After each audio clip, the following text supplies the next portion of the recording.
los que nos estén viendo. Nuestra conjetura que vamos a hacer sobre el libro de Gary Steingart, publicado en el 2010, Una súper triste historia de amor verdadero. Este libro está enmarcado dentro de lo que se considera posmodernismo, y en este hay unas características que lo definen, y una de ellas es la religión. Entonces nosotras pretendemos abordar este tema en la obra. Para empezar, en la trivialización religiosa de la contemporaneidad, el mercado, el consumismo, el culto al cuerpo, la belleza y la juventud son los que imperan y pretenden reemplazar la religión en el posmodernismo. Bien, la importancia que el hombre le ha dado a otros aspectos de su vida en tiempos anteriores se ha visto reemplazada por la superficialidad de la carne. Entonces, en el libro yo tengo una cita que dice: todos juntos parecíamos proceder de la distante década de los 80 y haber sido depositados en este extraño y aburrido futuro, en condiciones de pecadores mal vestidos que se exponían a la misericordia de Cristo, un tipo permanentemente pulcro y atildado que vivía tan ricamente en el cielo. Siempre me he preguntado si el Hijo de Dios no albergaría un odio notable hacia los feos, a pesar de sus amables sermones. Sus ojos de un azul líquido siempre me habían hecho sentir fatal. Esto está en la página 152. Y pues esta es una de las tantas citas donde se detalla en el libro y tiene relación con lo exterior del sujeto o del individuo contemporáneo, que es el cuerpo. Entonces, pues acá evidenciamos también una sátira hacia el cristianismo y hacia Jesús, y esto es un indicio de que Lenny, que es el personaje principal o el protagonista, no sigue ninguna religión y tiene un recelo con el cristianismo, pero eso lo explicará mi compañera más adelante. Por otro lado, nos dice Lipovetsky en La era del vacío que la atracción de lo religioso es inseparable de la desubstancialización narcisista del individuo flexible en busca de sí mismo sin referencias ni certezas. Entonces, en la página 36 yo tengo una cita que dice así: la seguridad es lo primero. Como decimos en servicios poshumanos, nuestras vidas valen más que las de los demás. Bien, entonces ahí podemos ver lo que Lipovetsky denomina como el narcisista contemporáneo, y es un sujeto o un individuo que contempla a los otros desde una posición en beneficio para sí mismo, es decir, el otro se convierte en un objeto donde solo me es útil si me sirve para algo. Y pues en ese sentido vemos que no hay una importancia del padecimiento de las otras personas, sino solo lo que me afecta a mí.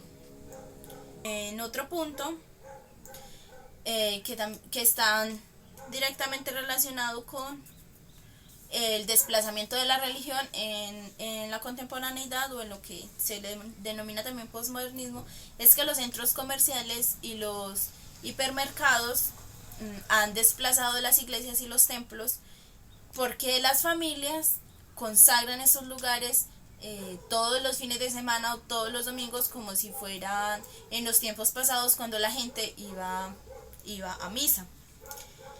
Y dice Daniel Dufour en El arte de reducir cabezas que las iglesias se vaciaron a favor del mercado, y podemos ver que en el libro el lugar donde trabaja Lenny era una antigua sinagoga, y pues vemos como estos templos religiosos están, digamos, se fueron perdiendo y se convirtieron o se volcaron hacia lo que es el mercado, que en el posmodernismo sería la nueva religión. Y tengo una cita donde Lenny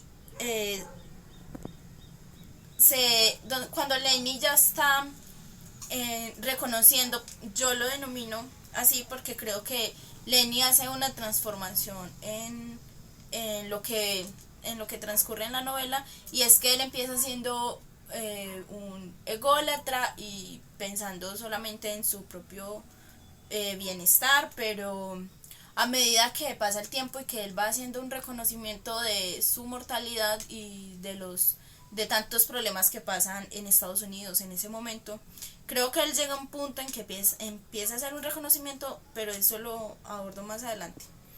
La cita es: me quedé de pie ante uno de esos ventanales esmerilados que mostraban a la tribu de Judá, representada en este caso por un león y una corona, y por primera vez en mi vida me paré a considerar el hecho de que en algún momento esto había sido un templo para varias miles de personas. Eso está en la página 211, y pues vemos, como lo dije anteriormente, el paso de la religión y de los templos a favor del mercado y el consumismo, y en el caso de la novela, pues que la sinagoga es una empresa que pretende ofrecerle la vida eterna a las personas. Vemos como esas características del culto al cuerpo, la belleza y la juventud eterna son las características que imperan en ese tiempo.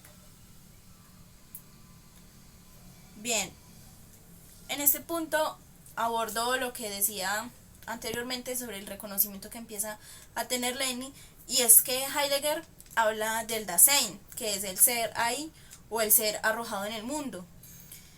Entonces, la propuesta mía es que primero partamos de que el ser Dasein o Dasein es el ser que es consciente de su muerte, está abocado en su existencia, y hay un reconocimiento en Lenny porque Lenny está sumergido en el tiempo. Desde que inicia la novela, él empieza manifestando que ha decidido no morir nunca, pero en el transcurso empezamos a notar que Lenny empieza a reconocer su mortalidad, y empieza a reconocerla a través de la mortalidad de sus padres y del envejecimiento propio, del envejecimiento de sus amigos y de la misma muerte de su amigo Noah. Entonces, Lenny es un hombre, es un sujeto que está sumergido en el tiempo en todo el transcurso de la novela. Hay un reconocimiento de su existencia en una parte del libro, y posteriormente este reconocimiento lo lleva a comprender su propia mortalidad. Esto le permite, cuando él llega al final de la vida de él, cuando ya está anciano o cuando siente que ya se está envejeciendo y se va para Canadá, él decide, digamos, reconocer que como seres humanos tenemos un tiempo de caducidad donde pues la muerte es inevitable, y después de ese reconocimiento es que él apacigua la pesadez de la vida.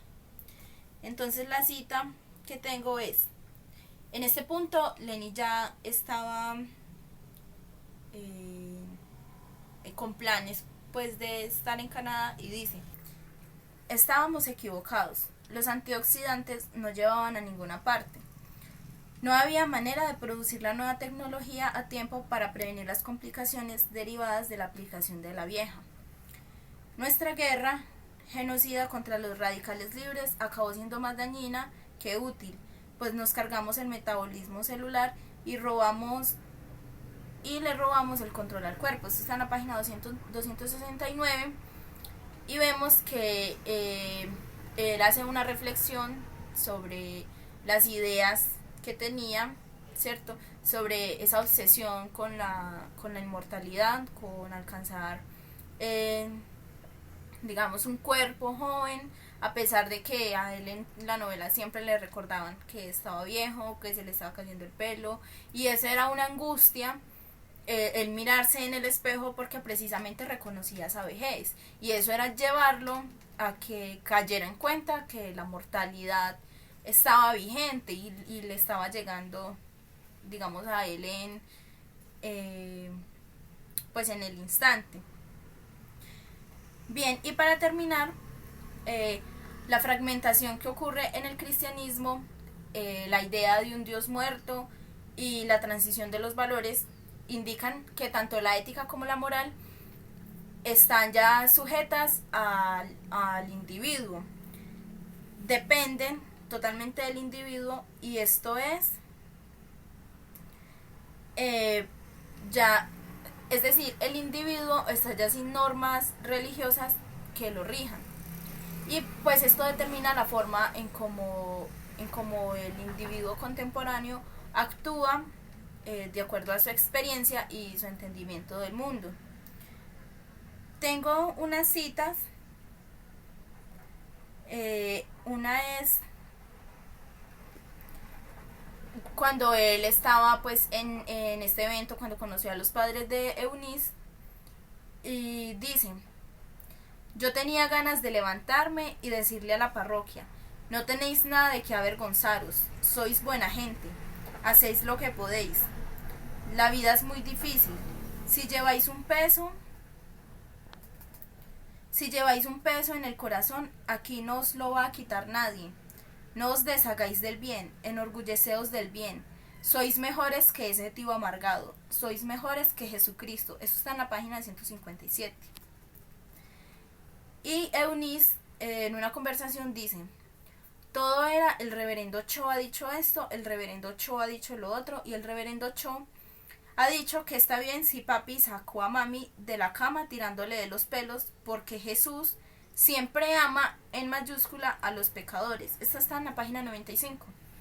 Y pues acá vemos cómo estos individuos están desligados de la religión, de los valores que se han conocido como cristianos, y se hace necesario que entonces el comportamiento, la conducta, es decir, moral y ética, dependan enteramente de lo que ellos consideran bien o mal. Y es por esto la sátira directa al cristianismo y específicamente a Jesús. Bien, entonces estos fueron los puntos que yo intento abordar desde el tema de la religión, contemplada, digamos, a la luz del posmodernismo, y que consideramos que estaban presentes en la novela de Stenger. En la posmodernidad se presenta una ruptura de los grandes relatos de la civilización, y la religión específicamente no está exenta de esto. En una súper triste historia de amor se presentan unos personajes que están escindidos de la trascendentalidad. Estos personajes ahí tienen un mayor interés por el cuerpo, como sujetos posmodernos que son, tienen una mayor preocupación por el cuerpo, y Lenny en específico muestra unas características muy propias del hombre posmoderno. Por ejemplo, él es muy consciente de su mortalidad. En una parte, por ejemplo, con el elefante, cuando ve al elefante y dice: el elefante lo sabe, el elefante sabe que no hay nada después de esta vida, y muy poco en ella. El elefante es consciente de que acabará extinguiéndose, y eso le duele, lo deprime y le hace experimentar su naturaleza solitaria. Así es como se siente Lenny. Él se siente vulnerable porque sabe que en algún momento se va a morir, y que después de que se muera, o sea, después de eso ya no hay una existencia, para él ya no quedaría nada más, y él espera que para su vida haya algo más. Lenny es de una familia judía, sin embargo, no manifiesta alrededor del libro una relación ni con esta ni con ninguna otra religión, sea la cristiana, la católica o alguna protestante. Él no está relacionado con ninguna de esas religiones, incluso llegan a fastidiarle. Él dice: no creemos en Dios ni en la perspectiva de otra vida después de la muerte, por lo que sabemos que solo se nos concede unos 80 veranos en toda nuestra existencia. Lenny, así, es un hombre que se encuentra angustiado por la no existencia que la muerte conlleva. Lenny está huérfano de lo que es la trascendentalidad, y expresa y está preso en la inmediatez. Entonces, durante toda la novela se preocupa mucho por lo que es la conservación de su cuerpo. Tanto que nos presentan que trabaja en una empresa que se dedica a vender la vida eterna. Lo que hace Lenny es desempeñarse como un vendedor, un cazador de personas que quieran hacer parte de este programa que se llama los servicios poshumanos. A partir de esta empresa, Lenny encuentra la esperanza de esa trascendentalidad, de poder encontrar una vida después o sea, no una vida después de la que está viviendo, sino la preservación de esa vida que está viviendo. Entonces, él empieza a sustentar su vida y sus esperanzas en este proyecto, en este proyecto, y no solo en el proyecto y en esa empresa, sino también en su jefe, en Yoshi. Para él, esto es como una estrategia de salir de ese estado de duda. Entonces, para Lenny, los servicios poshumanos y su jefe, los servicios poshumanos se vienen a erigir como una religión. No es gratuito que esta empresa esté ubicada en una sinagoga, en una antigua sinagoga. Y su jefe viene a erigirse como una figura de autoridad, una figura máxima. En esta empresa, él tiene una dependencia hacia su jefe. Mira, lo que tienes que hacer es conseguir que esa saludable muchacha asiática te necesite tanto como tú me necesitas a mí, le dice Yoshi a Lenny en la página 56. Y además, Lenny lo concibe como su segundo padre. Hay una gran dependencia ahí de Lenny hacia Yoshi. Además, Yoshi, no solo para Lenny, sino para el resto de la organización, es el jefe, obvio, pero aparte es como esa figura de fuerza. Hay un momento en el que lo describen como si no fuera un humano. El dólar se ha gestionado de manera infame, continuó Yoshi, mientras su tono habitual irónico a la hora de hablar se veía envuelto de una rabia que no estaba permitida en servicios poshumanos, una rabia de lo más prehumana. En otros momentos, a Yoshi ya lo han descrito como un hombre que ya trascendió el momento de la edad. Entonces, en lugar de estar envejeciendo, él ha ido rejuveneciendo y no parece estar en el mismo plano humano en el que están el resto de las personas, gracias a los tratamientos que se realizan. Una rabia de lo más prehumana, gracias a la cual las dos partes del mentón se le movían independientemente, con lo que visto por un lado parecía 30 años y visto por el otro de 70. Esto lo dicen en la página 150. Para toda la organización, para toda la empresa, Yoshi representa esa figura de poder, esa figura de trascendencia que todos están queriendo alcanzar. Incluso tienen una ceremonia que mencionan ahí, la ceremonia del escritorio, y en esa ceremonia las personas que están ahí reunidas dicen que vivas eternamente, que nunca te enfrentes a la muerte, que flotes como Yoshi en el aliento de un recién nacido. Entonces está poner a Yoshi en esa posición en parte de Dios, o al menos una figura de eso, de poder. Estas son las manifestaciones de la religión en la posmodernidad que nosotras encontramos en la obra. Encontramos que se evidencia cómo los templos están volcados hacia el mercado y cómo las personas se han desligado de la religión y conforman ahora sus propios valores.